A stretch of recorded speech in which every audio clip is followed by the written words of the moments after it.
പ്രേക്ഷകരെ good evening. High five തുടങ്ങുകയാണ്. നോക്കൂ, വീര്യം കുറഞ്ഞ മദ്യത്തിന് നികുതി നിശ്ചയിച്ച സംസ്ഥാന ബജറ്റിന് പിന്നാലെ പലവിധ ചർച്ചകളും വിവാദങ്ങളുമാണ്. മുന്നണിക്കുള്ളിൽ എതിർപ്പുണ്ട്. മന്ത്രിമാരിൽ പലരും പല തട്ടിലാണ്. ധനബില്ല് തിങ്കളാഴ്ച അവതരിപ്പിക്കാൻ പോവുകയാണ്. ഇതിൽ നികുതി ഘടന പ്രഖ്യാപിച്ചത് മാറ്റാനിടയില്ലെന്നറിയുന്നു. അതേസമയം തന്നെ LDFിന്റെ നയം പഴങ്ങളിൽ നിന്നും വീര്യം കുറഞ്ഞ മദ്യം ഉണ്ടാക്കണം എന്നതായിരുന്നു എന്നും 2021 താൻ റിപ്പോർട്ട് ചെയ്യുക മാത്രമാണ് ചെയ്തത് എന്നും MV ഗോവിന്ദൻ ഇന്ന് പ്രതികരിച്ചു. അപ്പോൾ ഈ ഒരു പശ്ചാത്തലത്തിൽ ഹൈഫൈവും ആദ്യം പരിശോധിക്കുന്നത് ഇക്കാര്യം തന്നെയാണ്, ദ ബെക്കാഡി പൊളിറ്റിക്സ്.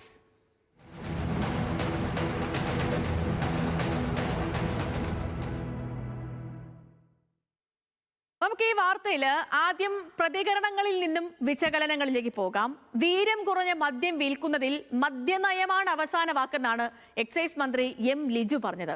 ബജറ്റിൽ പ്രഖ്യാപിച്ചത് നികുതി ഘടന മാത്രമാണ്. മദ്യനയത്തിൽ തീരുമാനമെടുക്കുക UDF ആണെന്നും ഇന്ന് എക്സൈസ് മന്ത്രി പറഞ്ഞു. കോൺഗ്രസിലും UDFിലും ചർച്ച ചെയ്യാതെ നികുതി ഇളവ് നടപ്പാക്കില്ലെന്നാണ് AP അനിൽകുമാർ പറഞ്ഞത്. തെറ്റെന്ന് ബോധ്യപ്പെട്ടാൽ അതിനെ തിരുത്തും. മദ്യത്തെയും മയക്കുമരുന്നിനെയും പ്രോത്സാഹിപ്പിക്കരുത് എന്നതാണ് ഇസ്ലാമിന്റെ നിലപാടെന്ന് ജിഫ്രി മുത്തുക്കോയ് തങ്ങളും പറഞ്ഞു. വീര്യം കുറഞ്ഞ മദ്യത്തിന് നികുതി ഇളവ് നടപ്പാക്കിയാൽ VD സതീശൻ സർക്കാരിന്റെ അന്ത്യമാകുമെന്നായിരുന്നു SYS സംസ്ഥാന സെക്രട്ടറി മുസ്തഫ മുണ്ടുപ്പാറയുടെ പ്രതികരണം. അതേസമയം മദ്യനികുതി ഇളവിൽ തീരുമാനം ചർച്ചകൾക്ക് ശേഷമെന്ന മുഖ്യമന്ത്രിയുടെ നിലപാടിനെ സ്വാഗതം ചെയ്യുകയായിരുന്നു arch bishop Mar Joseph Pamplany. ഈ പ്രതികരണങ്ങളെല്ലാം നമുക്കൊന്ന് കേൾക്കാം, തിരികെ എത്താം. ഒരു മുന്നണി അധികാരത്തിൽ വന്നു. ഇവിടെ ജനങ്ങൾക്ക് മുമ്പിൽ കൊടുത്ത വാഗ്ദാനങ്ങളുണ്ട്. അതിൻ്റെ അടിസ്ഥാനത്തിൽ കൂട്ടായ ചർച്ചയിലൂടെ ഒരു പോളിസി പ്രഖ്യാപിക്കപ്പെടും.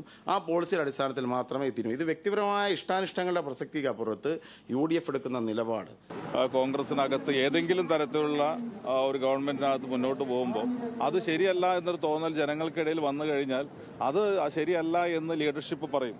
അങ്ങനെ പറഞ്ഞു കഴിഞ്ഞാൽ അതും ഉൾക്കൊള്ളും. ഇസ്ലാമിന്റെ നിലപാട് മദ്യം ഒരു നിലക്കും, മദ്യം തന്നെ ഒരു മയക്കുമരുന്ന് ഒരു നിലക്കും പ്രോത്സാഹിപ്പിക്കാൻ പാടില്ല എന്നുള്ളതാണ്. അവരെ നയത്തിൽ നമ്മൾ എതിർക്കല്ല. അവർക്ക് സർക്കാരിനൊക്കെ ഇഷ്ടമുള്ള നയങ്ങളൊക്കെ കൊണ്ടുവരാം. ഇത് നമ്മുടെ നാടിനെ നശിപ്പിക്കും.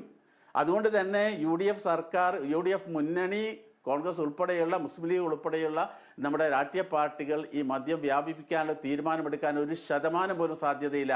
അങ്ങനെ വല്ല തീരുമാനവും എടുത്താൽ അന്ന് ഈ പറഞ്ഞ കക്ഷികളുടെയൊക്കെ അന്ത്യമായിരിക്കുമെന്ന് തീർത്ത് നമുക്ക് പറയാൻ കഴിയും. പൊതുസമൂഹത്തിൽ നിന്നുയർന്ന വികാരങ്ങളെ മാനിച്ചുകൊണ്ട് ബഹുമാനപ്പെട്ട കേരള മുഖ്യമന്ത്രി അത് വിശദമായ ചർച്ചയ്ക്ക് വേണ്ടി നീക്കിവെച്ചത് വളരെ ഭാവാത്മകമായൊരു തീരുമാനമാണ്.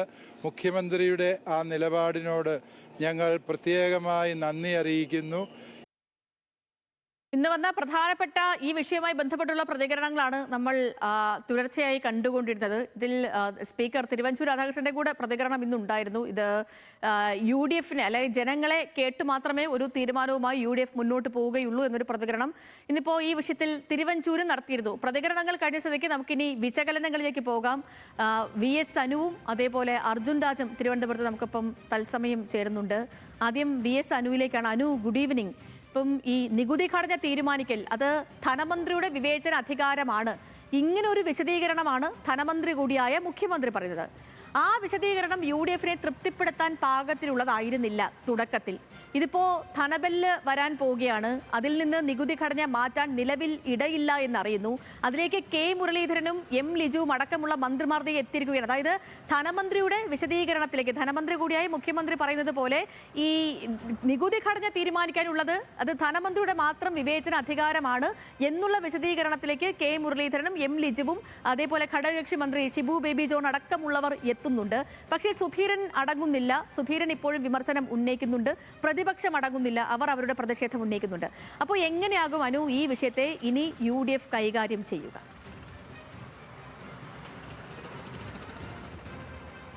Good evening Sethu. ഏതായിരുന്നാലും ഈ വീര്യം കുറഞ്ഞ മദ്യവുമായി ബന്ധപ്പെട്ട വിവാദങ്ങൾ, പ്രതികരണങ്ങൾക്കൊന്നും ഒരു തരത്തിലുള്ള വീര്യക്കുറവുമില്ല. അങ്ങേയറ്റം ശക്തമായൊരു വിഷയമായി അത് ഇന്നിപ്പോൾ കേരളത്തിൽ ചർച്ചയാകുന്നു. എന്താണ് കോൺഗ്രസ് അല്ലെങ്കിൽ UDF ഒരു ഇതുമായി ബന്ധപ്പെട്ട് പ്രതിസന്ധി നിൽക്കുന്നുണ്ട്? അത് പ്രതിപക്ഷം അല്ലെങ്കിൽ ഈ പ്രതിപക്ഷത്തിൻ്റെ ആരോപണങ്ങൾക്കൊക്കെ അപ്പുറത്തേക്കും കോൺഗ്രസിനുള്ളിൽ ഇതൊരു വലിയ വിഷയമായി മാറുന്നുണ്ട്. കോൺഗ്രസിൽ മാത്രമല്ല UDFിൽ നോക്കും. ഈ മദ്യനയവുമായി ബന്ധപ്പെട്ട് മദ്യനയം UDFിൻ്റെ മദ്യനയം തീരുമാനിച്ചിട്ടില്ല. അതാണ് M ലിജു പറയുന്നത്. മദ്യനയം വരുമ്പോൾ മാത്രമേ ഇതിന് അനുമതി കൊടുക്കണോ, അത് ജനങ്ങളുടെ അഭിപ്രായം കേൾക്കും, മതസംഘടനകളുടെ അഭിപ്രായം കേൾക്കും, മറ്റ് സാമുദായിക ആളുകളുടെ അഭിപ്രായങ്ങളൊക്കെ കേട്ടതിന് ശേഷം മാത്രമേ മദ്യനയത്തിൽ ഒരു തീരുമാനം ഉണ്ടാവുകയുള്ളൂ. പക്ഷേ മദ്യനയം തീരുമാനിക്കുന്നതിന് മുമ്പ് ഇപ്പോൾ ബെക്കാഡി ഉൾപ്പെടെയുള്ള കമ്പനികൾക്ക് വീര്യം കുറഞ്ഞ മദ്യം ഉൽപ്പാദിപ്പിക്കാനും അത് വിപണനം നടത്താനുമുള്ള അനുമതി നൽകും എന്നുള്ളതാണല്ലോ നമുക്ക് ഈ ബഡ്ജറ്റിൽ നിന്നും അല്ലെങ്കിൽ പ്രഖ്യാപനത്തിൽ നിന്നും മനസ്സിലാവുക. സ്വാഭാവികമായും തിങ്കളാഴ്ച ഇതുമായി ബന്ധപ്പെട്ട ഫിനാൻസ് ബിൽ അവതരിപ്പിക്കുക കൂടി ചെയ്യുമ്പോൾ അത് നിയമമായി മാറുകയും ചെയ്യും. അങ്ങനെ ഇപ്പോൾ മദ്യനയം തീരുമാനിക്കുന്നത് കൊണ്ട് ഈ വിപണനം നടക്കില്ല എന്ന് പറയുന്ന വാദം എത്രമാത്രം ശരിയുണ്ട് എന്നുള്ള കാര്യത്തിൽ നമ്മൾ ഒന്നുകൂടെ ഒന്ന് ആലോചിക്കണം. കാരണം നിയമമായി കഴിഞ്ഞാൽ ഒരു പക്ഷേ നാളെ ഇത് അനുമതി നൽകിയില്ലെങ്കിൽ ഈ കമ്പനികൾക്ക് സ്വാഭാവികമായും കോടതികളിലേക്ക് നിയമ പോരാട്ടങ്ങൾക്ക് പോകാൻ വേണ്ടി സാധിക്കും. അങ്ങനെ ഒരു അവസ്ഥയിലേക്ക് ഇത് പോകുമോ എന്നുള്ളതാണ്. മാത്രമല്ല ഈ തീരുമാനം ഇപ്പം സ്വാഭാവികമായും ഈ നികുതി തീരുമാനിക്കുന്നത് ധനമന്ത്രിയുടെ വിവേചനാധികാരം തന്നെയാണ്, അക്കാര്യത്തിൽ ഒരു തെറ്റുമില്ല. പക്ഷേ ഈ മദ്യം പോലെയുള്ള ഒരു വസ്തുവിൻ്റെ നികുതി തീരുമാനിക്കുമ്പോൾ സ്വാഭാവികമായും അത് മദ്യനയത്തിൻ്റെ കൂടെ അടിസ്ഥാനത്തിലാകണം. ആ മദ്യനയം തീരുമാനിച്ചിട്ടില്ല, അത് തീരുമാനിക്കേണ്ടത് UDFന്റെ കൂട്ടായ ആലോചനയുടെ ഭാഗമായിട്ടാണ്. അപ്പോൾ കൂട്ടായ ആലോചനയുടെ ഭാഗമായി അങ്ങനെ ആലോചന നടക്കാത്ത തീരുമാനിക്കാത്ത മദ്യനയം, അങ്ങനെ തീരുമാനിക്കാത്ത മദ്യനയത്തിൻ്റെ ഭാഗമായി ഇവിടേക്ക് ഈ പറയുന്ന വീര്യം കുറഞ്ഞ മദ്യങ്ങൾക്ക് വിൽപ്പനാനുമതി നൽകുക എന്ന് പറയുമ്പോൾ സ്വാഭാവികമായും കോൺഗ്രസിനുള്ളിലും UDFിനുള്ളിലും ഇതുമായി ബന്ധപ്പെട്ട അഭിപ്രായ ഭിന്നതയുണ്ട് എന്നുള്ള കാര്യത്തിൽ സംശയമില്ല. എക്സൈസ് മന്ത്രി എം ലിജോ അത് വളരെ പരസ്യമായി അദ്ദേഹം പറയുന്നുണ്ട്. ഇനി എന്താണ് ഒരു പോംവഴി എന്ന് ചോദിക്കുമ്പോൾ സ്വാഭാവികമായും ഈ ഒരു മാസമാണ് ഇപ്പോൾ VD സതീശൻ സർക്കാർ അധികാരത്തിലേക്ക് വന്നിട്ട് അവിടെ ഒരു വലിയൊരു കല്ലുകടിയായി ഈ തീരുവയുമായി ബന്ധപ്പെട്ട പ്രശ്നം നിൽക്കുന്നുണ്ട്. ഇപ്പോൾ നോക്കൂ, VM സുധീരൻ മാത്രമല്ല ഇതുമായി ബന്ധപ്പെട്ട മറ്റ് മുതിർന്ന നേതാക്കൾക്ക് ഉൾപ്പെടെയുള്ളവർക്ക് ഇക്കാര്യത്തിലെ ഈ ഒരു സുതാര്യത കുറവ് ഇക്കാര്യത്തിൽ ഉണ്ടായെന്നുള്ള ആക്ഷേപം ഉണ്ട്. മാത്രമല്ല നമുക്കറിയാം ഈ മുഖ്യമന്ത്രി സ്ഥാനത്തേക്ക് KC വേണുഗോപാലിന്റെ പേര് നിർദ്ദേശിച്ച പല മന്ത്രിമാരുമാണ് ഇക്കാര്യത്തിൽ തിരുത്താനുണ്ടെങ്കിൽ തിരുത്തുമെന്ന് പറഞ്ഞ് രംഗത്ത് എത്തുന്നത്. നമ്മൾ ഈ സംസാരിക്കുന്ന പോലെ UDFിനുള്ളിൽ തന്നെ ഇത്രയും പ്രശ്നങ്ങളുണ്ട്, പല അഭിപ്രായങ്ങൾ നിലനിൽക്കുന്നുണ്ട്, സമുദായ സംഘടനകളടക്കം തങ്ങളുടെ നിലപാടുകൾ വ്യക്തമാക്കുന്നു. കുറച്ച് മുൻപ് ഇപ്പോൾ നമ്മുടെ ഈ SYS സംസ്ഥാന സെക്രട്ടറി മുസ്തഫ മുണ്ടുപാറ അടക്കം പറഞ്ഞിരിക്കുന്ന കാര്യം എന്ന് വെച്ചാൽ ഈ മദ്യനയവുമായി ഈ രീതിയിൽ സർക്കാർ മുന്നോട്ട് പോകുക, ആ സർക്കാർ തീരും. അങ്ങനെയുള്ള കടുത്ത പ്രതികരണങ്ങൾ പോലും സമുദായ സംഘടനകളുടെ ഭാഗത്തു നിന്ന് പോലും വരുന്നുണ്ട്. അപ്പോൾ ഈ ഘട്ടത്തിൽ ചർച്ചകൾ ഇങ്ങനെ പുരോഗമിക്കുമ്പോൾ പോലും ഇതിൽ നിന്നും പിന്നോട്ടടിക്കാതെ തിരുത്താതെ എന്തുകൊണ്ടാകും VD സതീശൻ ഈ രീതിയിൽ മുന്നോട്ട് പോകുന്നത്? ഇപ്പം എല്ലാ വിഷയത്തിൽ നിന്നും ഒരു U-ടേൺ അത് വേണ്ട, അങ്ങനെ ബോധപൂർവം തീരുമാനിച്ചുകൊണ്ടായിരിക്കുമോ വിവാദമെങ്കിൽ വിവാദം അതങ്ങനെ പൊയ്ക്കോട്ടെ, ആ ഒരു നിലപാട് മുഖ്യമന്ത്രി തുടരുന്നത്?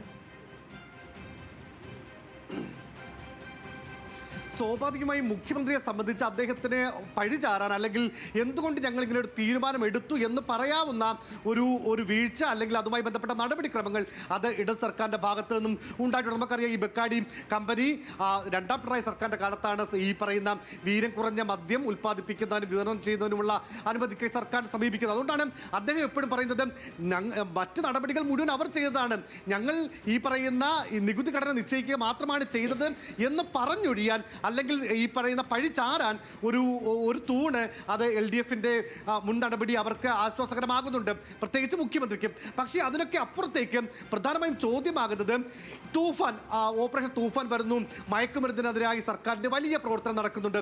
മാത്രമല്ല മദ്യത്തിന് അനുമതി നൽകിയതുമായി ബന്ധപ്പെട്ട് കഴിഞ്ഞ വർഷം പിണറായി സർക്കാരിൻ്റെ സമയത്ത് ബാറുകൾ കൂടുതൽ തുറന്നു കൊടുക്കുന്നത് ഇവിടെ മുഴുവൻ മദ്യത്തിൽ മുക്കാൻ വേണ്ടി ആണ് എന്ന് വലിയ ആരോപണം ഉന്നയിച്ച, രാഷ്ട്രീയ ആരോപണം ഉന്നയിച്ച ആളാണ് മുഖ്യമന്ത്രി VD സതീശൻ. അന്ന് പ്രതിപക്ഷ നേതാവായിരുന്നു.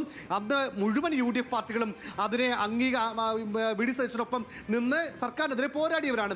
അവരാണ് ഈ മദ്യനികുതി പുതുക്കി നിശ്ചയിക്കുകയും അതിപ്പോൾ ഫിനാൻസ് ബില്ലിലേക്കും കൂടി വരികയാണെങ്കിൽ സേതു സ്വാഭാവികമായും ഒരു സുതാര്യത കുറവ് ഉണ്ട് എന്ന കോൺഗ്രസിനുള്ളിലെയും പ്രതിപക്ഷ ആരോപണങ്ങളിലെയും അല്ലെങ്കിൽ ആ ഒരു വാദത്തിന് കൂടുതൽ കനം ആ ഒരു നിലപാട് പകരും.